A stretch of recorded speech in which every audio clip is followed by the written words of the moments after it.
بسم اللہ الرحمن الرحیم۔ السلام علیکم۔ خزانے کی تلاش میں آپ سب کو خوش آمدید۔ امید ہے آپ سب خیریت سے ہوں گے۔ چلیے وہیں سے سلسلہ شروع کرتے ہیں جہاں سے منقطع ہوا تھا۔ چلتے ہیں آج کی نئی قسط کی طرف، لیکن سب سے پہلے سمجھداروں کے لیے ایک اشارہ اور ایک یاد دہانی۔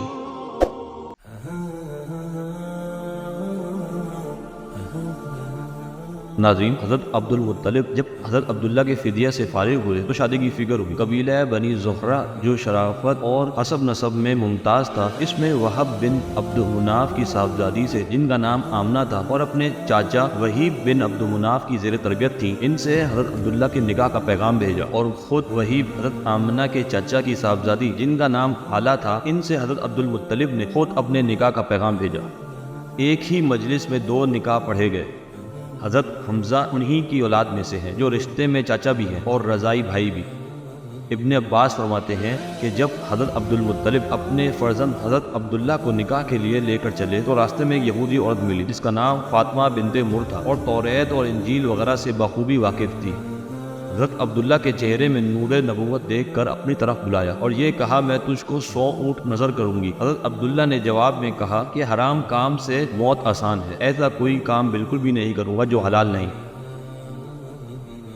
حضرت عبداللہ جب حضرت آمنہ سے نکاح کر کے واپس ہوئے تو واپسی میں پھر وہی عورت ملی تو اس نے دریافت کیا کہ اے عبداللہ، تم یہاں سے جانے کے بعد کہاں رہے؟ حضرت عبداللہ نے کہا، میں نے اس عرصے میں وہب بن عبد مناف کی صاحبزادی آمنہ سے نکاح کیا اور نکاح کے بعد 3 روز وہاں قیام کیا۔ اس یہودی عورت نے سن کر یہ کہا کہ واللہ میں کوئی بدکار عورت نہیں، تمہارے چہرے میں نور نبوت کو دیکھ کر یہ چاہا تھا کہ یہ نور میری طرف منتقل ہو جائے، لیکن اللہ نے جہاں چاہا وہاں اس نور کو ودیعت رکھا۔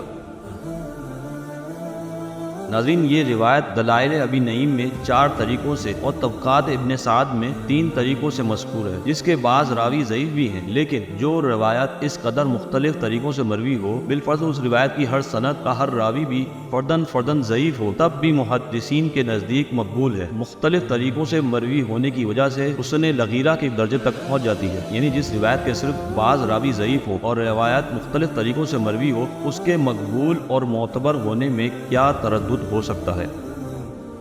اور یہ روایت تاریخ طبری میں بھی سند کے ساتھ مذکور ہے، جس کے اکثر راوی بخاری کے راوی ہیں۔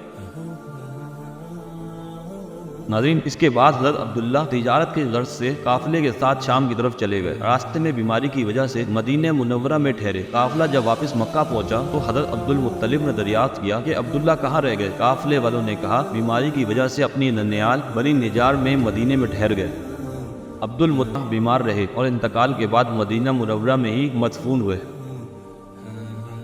بعض محدثین اور تاریخ دانوں اور تحقیق کرنے والوں کے مطابق آپ مدینہ منورہ میں نابغہ کے مکان میں مدفون ہوئے۔ ناظرین، جب اس سارے معاملے کی خبر لے کر حارث واپس حضرت عبد المطلب کے پاس پہنچے اور سب کو اس معاملے کی خبر دی، جس سے سب کو سخت صدمہ اور ملال ہوا۔ قیس ابن مخرمہ سے مروی ہے کہ نبی اکرم صلی اللہ علیہ وآلہ وسلم جب اپنی ماں کے پیٹ میں ہی تھے، اسی دوران ہی حضرت عبداللہ کا انتقال ہو گیا۔ ناظرین، وفات کے وقت حضرت عبداللہ کی عمر میں اختلاف پایا جاتا ہے۔ ناظرین، کچھ لوگوں کے نزدیک ان کی عمر اس وقت 18 اور کچھ کے نزدیک 28 اور کچھ کے نزدیک 25 اور کچھ کے نزدیک 30 سال کی تھی۔ حافظ علائی اور عسقلانی فرماتے ہیں کہ صحیح یہی ہے کہ وفات کے وقت 18 سال کی عمر تھی، اور علامہ سیوطی نے بھی اسی کو ترجیح دی ہے کہ انتقال کے وقت حضرت عبداللہ کی عمر 18 سال تھی۔ واللہ اعلم بالصواب۔ ناظرین، جب حضرت عبداللہ کا انتقال ہوا تو اس وقت ان کے پاس 5 اونٹ اور چند بکریاں اور ایک باندی جن کی کنیت ام ایمن اور نام برکت تھا، یہ تمام چیزیں حضرت عبداللہ نے اپنے وراثت میں چھوڑی۔ ناظرین، فی الحال آج کے لیے بس اتنا ہی۔ اگر آج کی قسط آپ کو پسند آئی ہو تو لازمی لائک ضرور کیجیے گا، اور ہمارے ساتھ جڑے رہنے کے لیے اور حضور اکرم صلی اللہ علیہ وآلہ وسلم کی زندگی کے بارے میں مزید جاننے کے لیے چینل کو لازمی سبسکرائب بھی کیجیے اور اپنے پیاروں سے بھی لازمی شیئر کیجیے۔ انشاءاللہ تعالی ملتے ہیں اگلی قسط میں، جب تک اپنا بہت سارا خیال رکھیے گا۔ اللہ حافظ۔